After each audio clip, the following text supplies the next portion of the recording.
Councillor Nowak? Present. Councillor Rodriguez? Present. Councillor Salonen? Present. Councillor Shantz? Present. Councillor Verbanovich? And Councillor Wolf? Present. Thank you. Thank you. I would like to acknowledge that the land on which we gathered today is the traditional territory of the Haudenosaunee, Anishinaabe, and Chinantan peoples. We recognize the enduring presence of Indigenous peoples on this land, and we honor their historic and ongoing contributions to our community. Are there any declarations of pecuniary interest? None. There are no presentations. I believe we have a request to remove an item from consent. Councillor James. So with that, I guess I'll go to item 6.1 first. Strategic priority, equitable services and opportunity. Quarterly summary of tenders, quotations, and requests for proposals approved by the CAO. I'm not sure, Nicole Neal, Acting Commissioner of Corporate Services, Chief Financial Officer, if you want to speak to the report, or if we'd like to go right to Councillor James's question. I can give a really brief overview before we jump in. Just this report is a very standard report. It's made every quarter. It's the list of all the procurement awards that are made by the CAO. This one covers the period of time between July 1st and September 30th of this year. This report is meant to provide transparency and information to the council. During this period of time, administrative awards totaling about 20 million were approved, and the projects ranged from active transportation improvements to major facility upgrades with values between 1.1 million and 5.2 million. All were within improved budgets.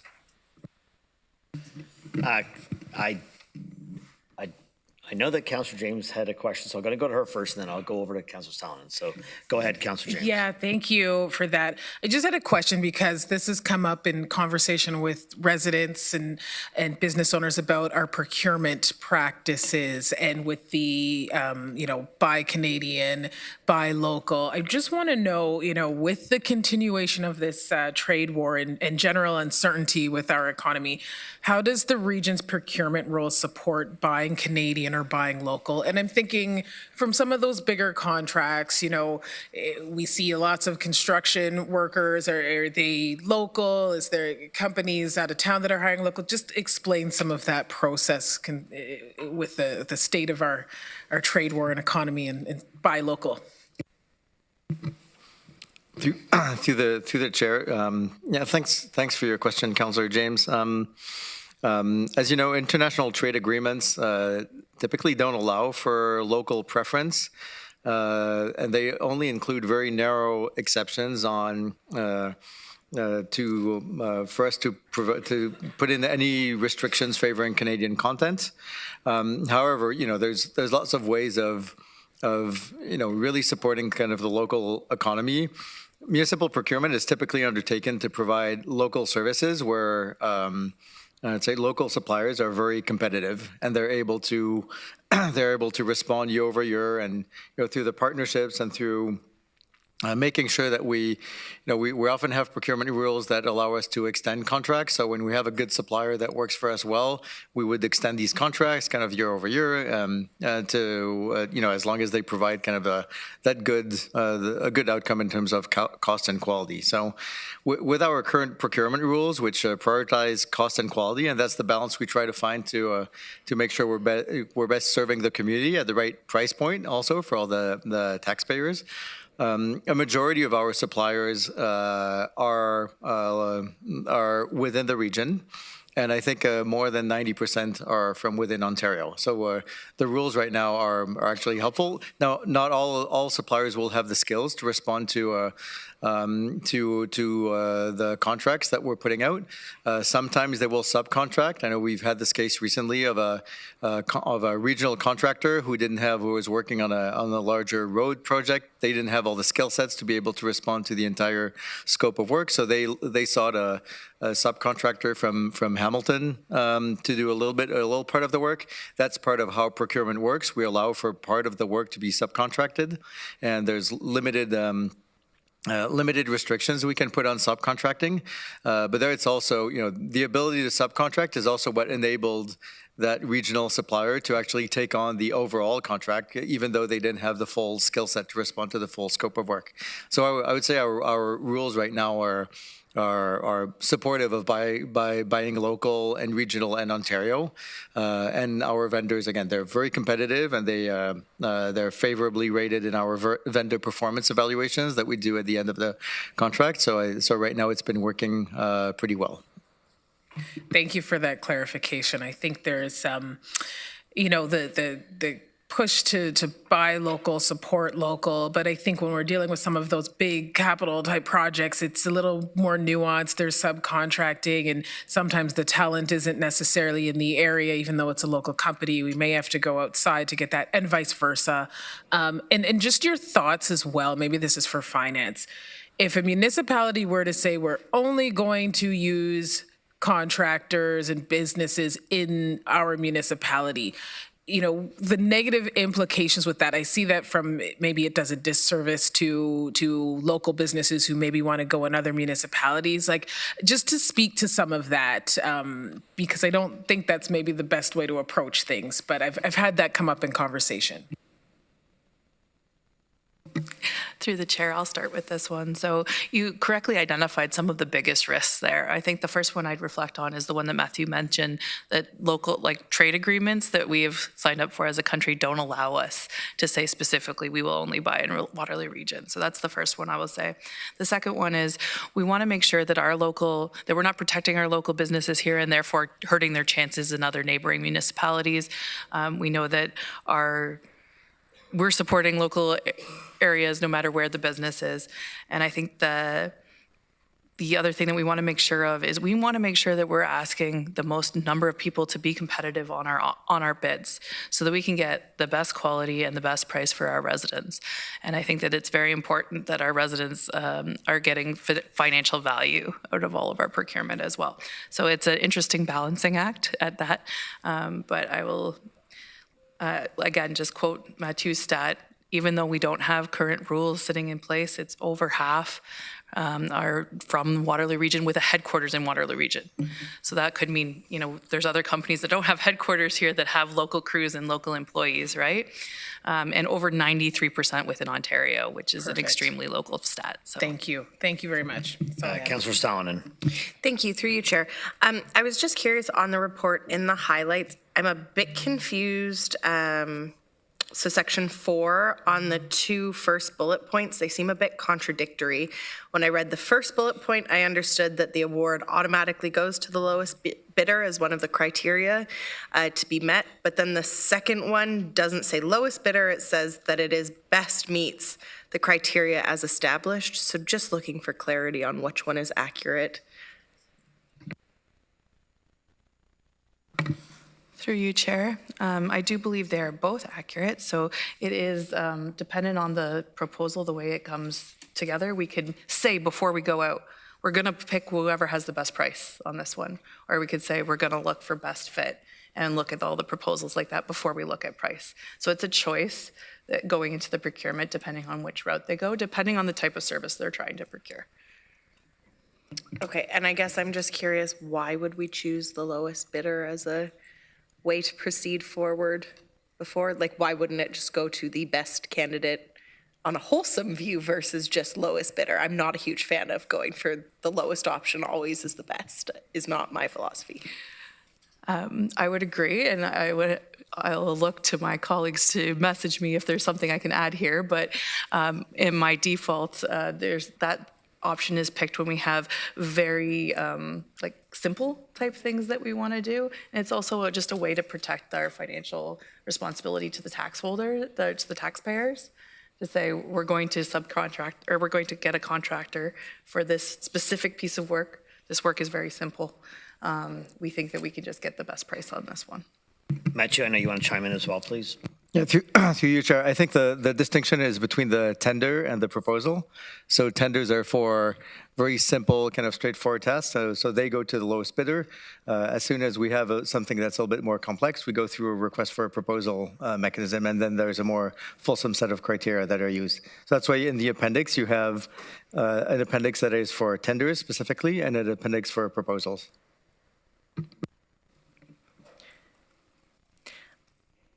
Okay, I understand all of that. I guess my question is, I don't philosophically agree. Could we perhaps have the actual policy come back to council for consideration at a later date? Is that possible? Through you, Chair, we can definitely put that on a takeaway for the Administration and Finance Committee. We will have to look at timing of that because that would require us reopening the procurement bylaw. So if that's something we're going to reopen, I would like to do a fulsome review and do it right. So we might just have to strategically pick our timing of when that happens, but it's on our work list already. So let me come back to council with what timing would make appropriate sense. Great, thank you. Okay, Councillor Gowing. Thanks. Through you, Chair. Councillor Sullivan kind of stole my thunder on there. I don't really believe in the lowest cost either. I just know that in my time sitting here, I've seen companies come back to us and say, we need an additional this, we need an additional that. For whatever reasons, either they missed it or we missed it or whatever the case is. So I would wholly support bringing that back, whether we have to look at the bylaw or whatever the case is. I don't agree the lowest price is the best way to go. So thanks. Councillor Foxon. Well, look at the three of us. So I am in total agreement.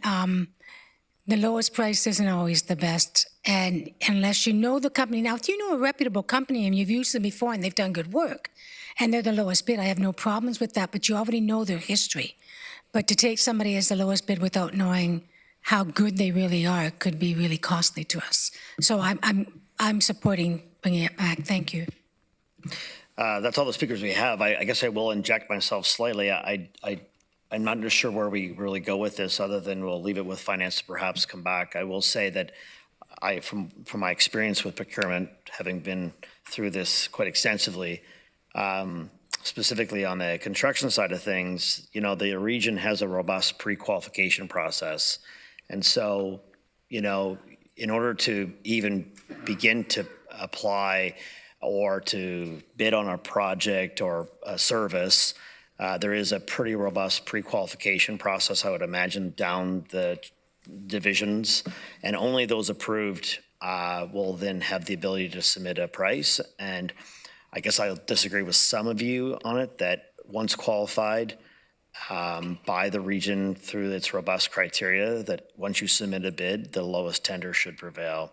However, I think there's maybe more discussion to have on that, and I think between finance staff and others, they can come back and we can maybe, you know, do something more robust, and it probably would require a motion, as it sounds like it's a bit of work. So, Sue? I was just going to say, and I forgot that we did have that pre-qualified list. And so for Natasha and for Councillor Salonen and Gowing, the people have to come and qualify on a list, so we've already checked their criteria and whether they're a reputable business before they're even allowed to bid. So, and I think that's a thing that wasn't stated here. If that was in that paragraph saying, of pre-qualified bidders, it will be the lowest. Would have been an easy fix. Thank you. Okay. Just through the chair, I'm thinking a next step that I could recommend to the council is we could send by email our current procurement bylaw. And then if you would like to reopen it or like to direct us to reopen it, we could take that as a separate step past that. So Yeah, let's start with just sharing the current bylaw for memory to everyone. That's a great idea. We'll do that today. Councillor Gowing? Yeah, I just wanted to follow up on that. I don't disagree that we do the pre-checks, but for me, looking at it, that's still, yes, they qualified under this, but that's not to say they're going to throw in the lowest bid to get the job, and then later on we have to increase. So I think we just need to look at that for sure. Yeah, no, very valid. I have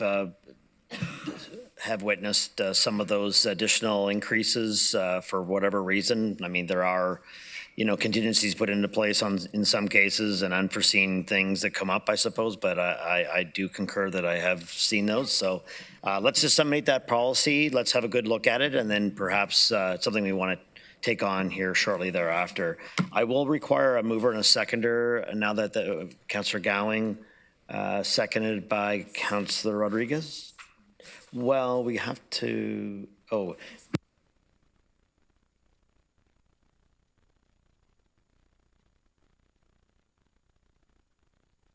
All right, so we actually don't need that. Had it not have been pulled, we would have needed to approve the report, but I will move on to the regular agenda, 7.1, Strategic Priority, Equitable Services and Opportunities. I'll call upon Connie McDonald, Commissioner Resident Experience, Strategy and Communications, to speak to the report. Connie. Thank you, and through the chair, I'm joined by my colleague Nicole Neal from Finance to provide you with the quarterly update on the region's plan and budget. For some context, you'll recall that a detailed update on our mid-year progress was provided to Council this past September, and a more thorough review will be presented again as part of our Q4 update. Before I pass it over to Nicole, I'd like to bring you through some of the highlights from a business plan perspective, all of which are outlined in greater detail in Appendix A of the report.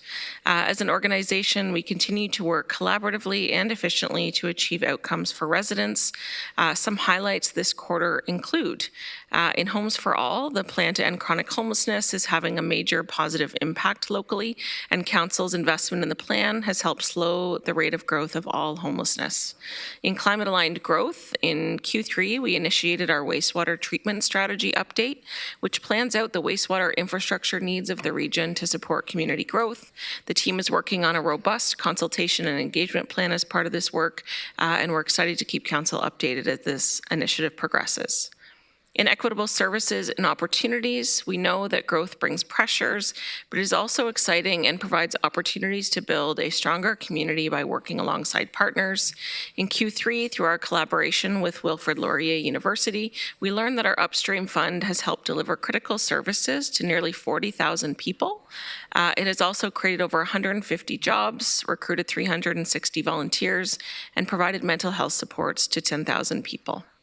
And lastly, in resilient and future-ready organization, over the course of the third quarter, we invested in new approaches, partnerships, and system improvements to enhance service delivery. As a result, we're seeing ongoing improved services to residents in several areas, including online, through our website, and in paramedic and transportation services. As mentioned, more details are provided within the report and the attachments. Overall, we do continue to experience service pressures related to growth, provincial policy shifts, and global economic trends.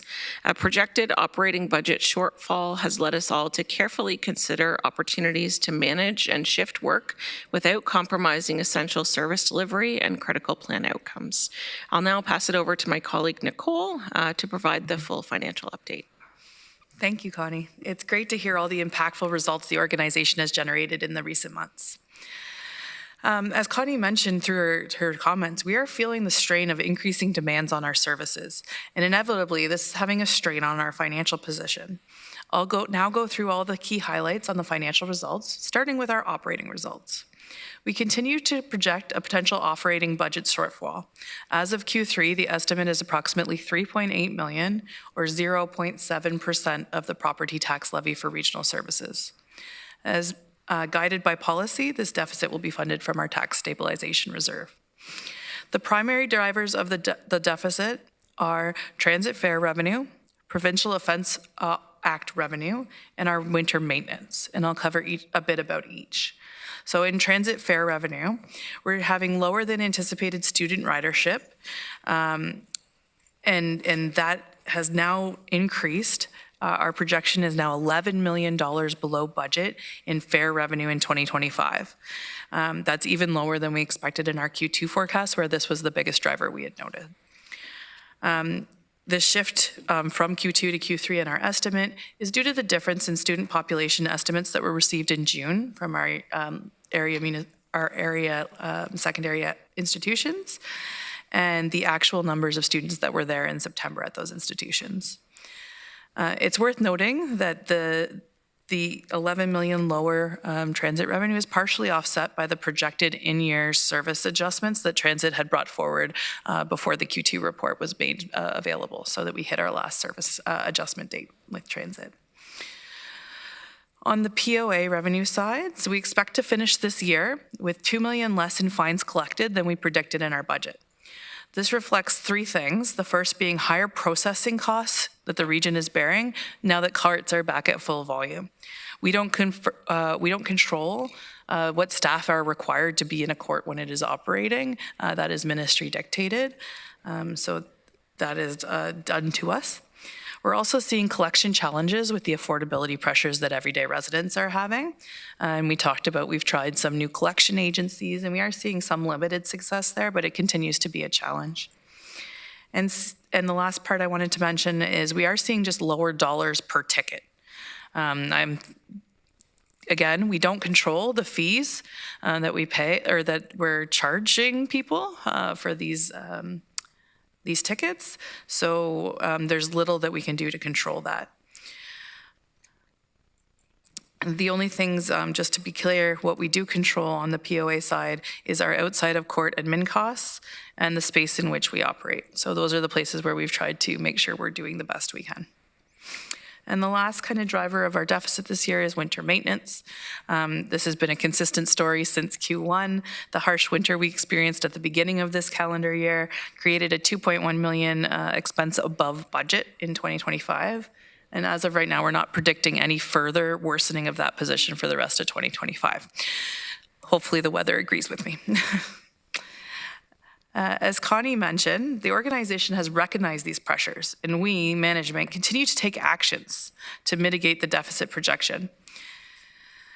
Given where we are in the year, there's very little ability for us to suggest to use adjusting services to residents.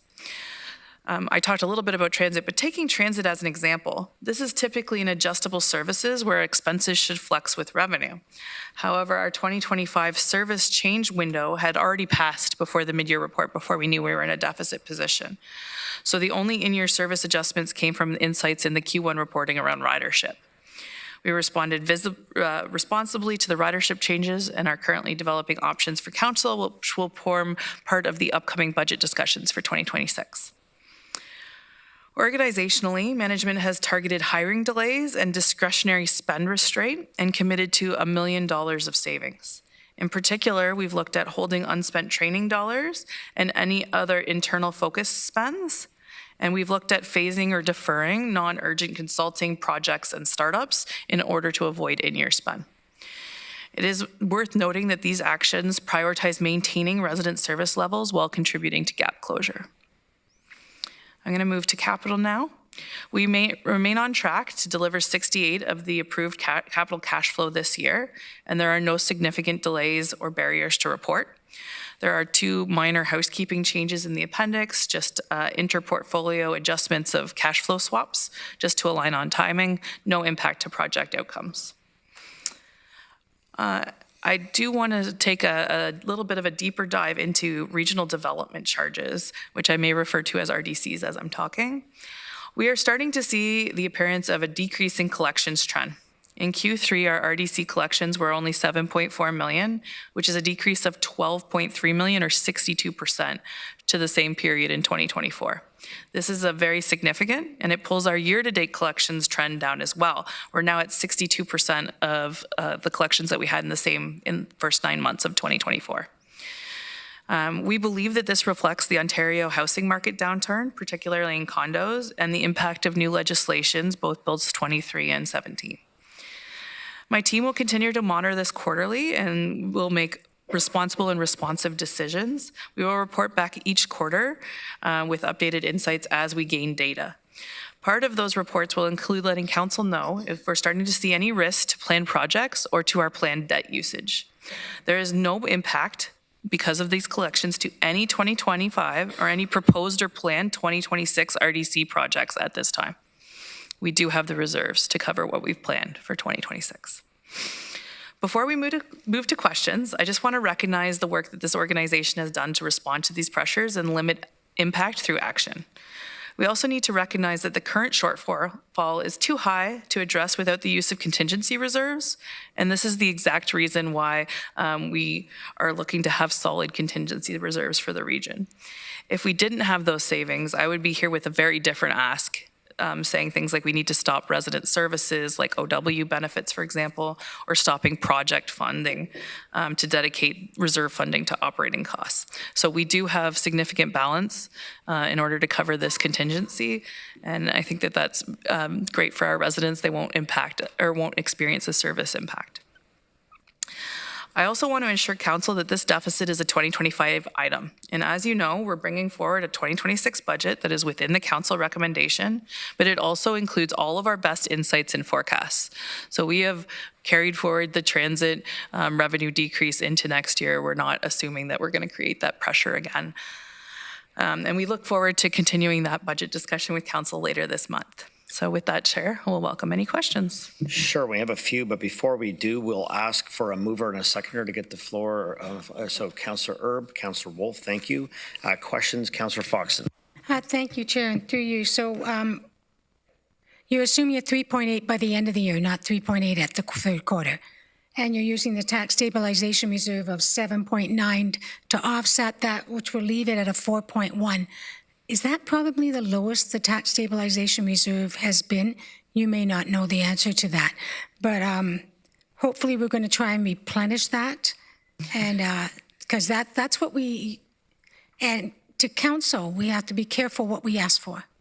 When you look at this and you look at the Moody report and everything else, this is the time to move with caution. Thank you. Thank you for those questions. Through you, Chair. So the first thing that you asked there, is this, this is what we project at the end of the year. This is not where we're at now. It does include some closing over the period. So we are assuming that we can, make some actions and get better through the time period. We always have hope for a miracle. Even in finances, we can still hope for miracles. We might not count on them. But I did want to talk to you. You'd asked about the tax stabilization reserve. Right now, the tax stabilization reserve had an opening balance at the beginning of 2025 of 11.4 million. Through the 2025 budget, $2.5 million was committed out of that value. So where we're standing now is we have about another 2.5 of commitments there. So we'll be left with a balance, like you said, of just under 4. Maybe even a little worse. We're still working through the last bit of that. That's extremely low. As we stated when we brought our reserve report a few months ago, it is generally accepted to have contingency funds available around 3 to 5% of our operating budget. This will put us way under 1%. So it is a significant issue. I will say, you talked about what do we do to go forward to replenish it. Right now, the only source in our policy to replenish the tax stabilization reserve is surpluses. So we will in finance be looking at, is that the right policy? Is that ever going to get us the contingency levels that we'd like? So look for more coming over the next year. Thank you, and I think you've done a great job so far in doing that and the way you want to rebuild reserves, so thank you.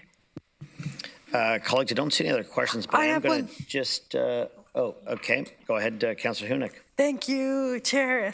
I'm not sure if my question is for Director Neal or our AMO and Marco representatives.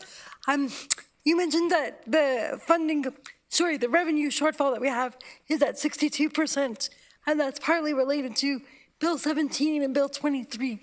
I'm wondering if the province is aware of that funding shortfall, if it's comparable in other municipalities, and if there's a case to be made for negotiating with the province to cover that shortfall for us.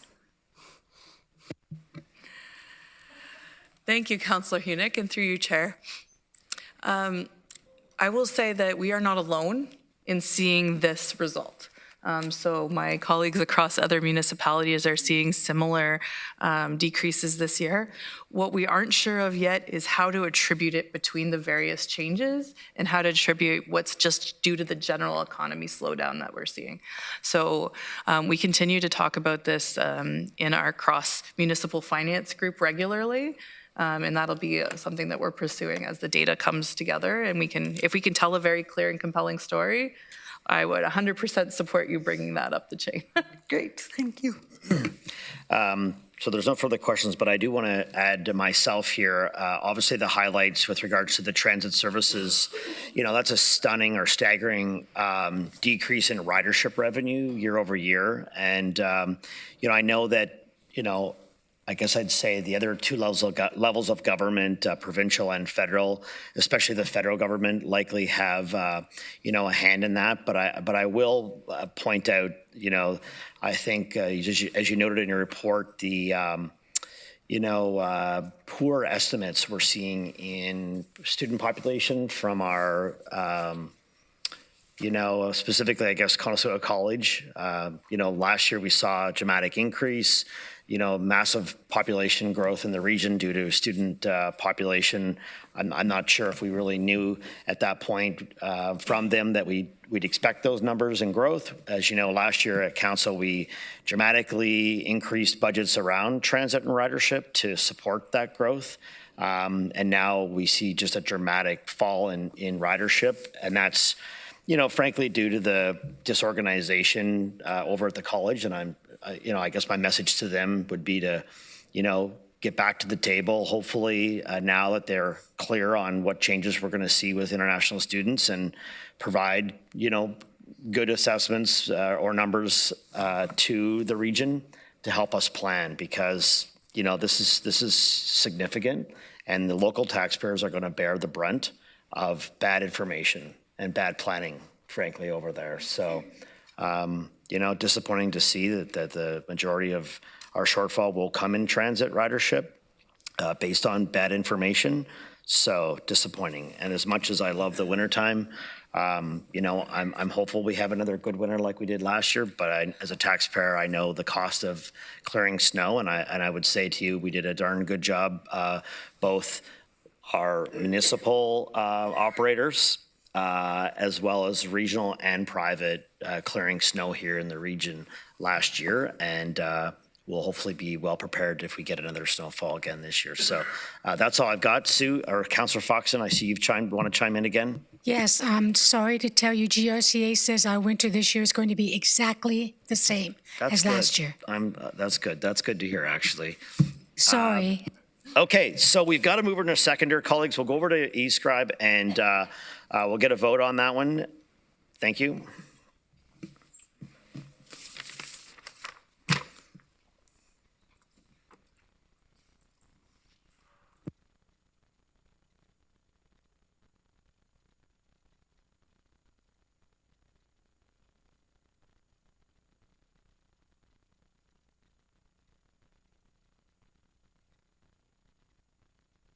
I figured, okay, so you're in another agenda. You're maybe reading ahead on us. Okay, I think that's carried. Thank you, colleagues. I've got no items on the tracking list. Is there any other business? Okay, Councillor Wolf. Yesterday, when I was at the launch for the Youth Wellness Hub in Cambridge with Councillor Gowing, some of the nonprofits spoke to me about the Cambridge Budget Night, which is November 10th. Apparently, it's the same night as the Cambridge Chamber of Commerce Community Awards. And so many of them can't go to both. So said I would bring it up here, and I wonder if maybe staff can arrange to meet with some of the Cambridge nonprofits at a different time, because it's going to be very difficult. Yeah. Councillor, yes. In case you forgot.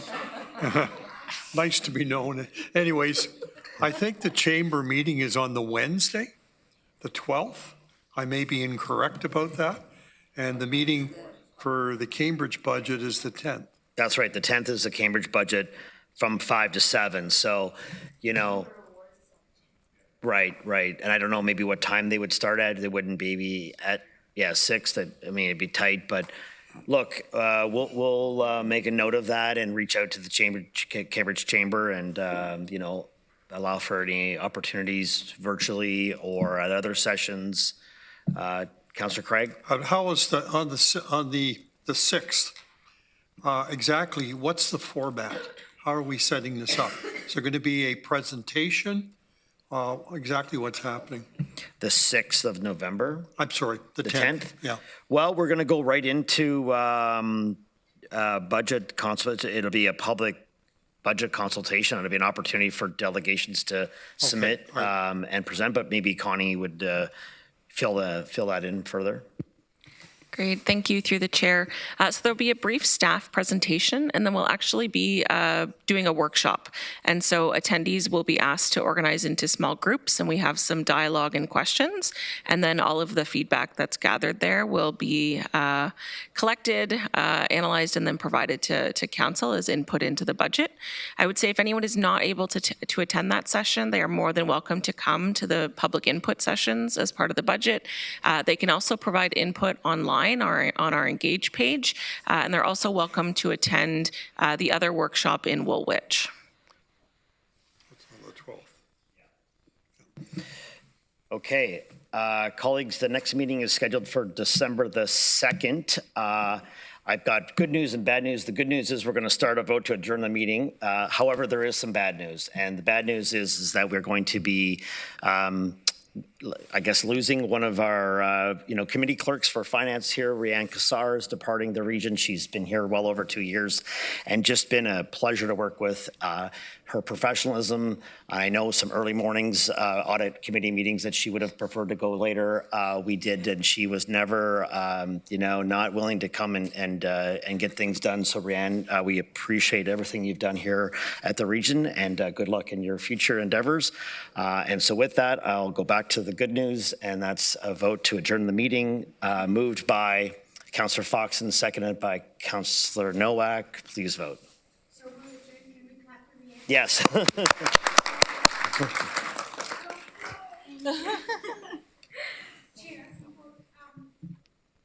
all of council to go to these meetings in Cambridge and Yes.